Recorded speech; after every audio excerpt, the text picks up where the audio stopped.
নমস্কার, আমি তোমাদের জয়দেব শাস্ত্রী। আমি বিভিন্ন সময় বিভিন্ন টোটকা দিয়ে থাকি।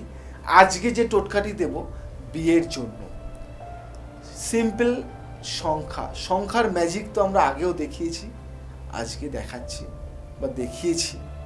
তো আজকে যেটা দেখাবো, যেটা বিয়ের জন্য স্রেফ দুটো সংখ্যা লিখতে হবে। কোথায় লিখবে?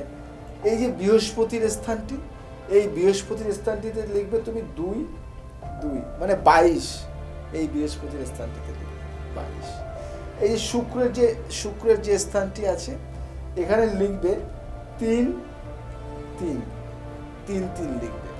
এই শুক্রের স্থানটিতে লিখবে তুমি 3 3।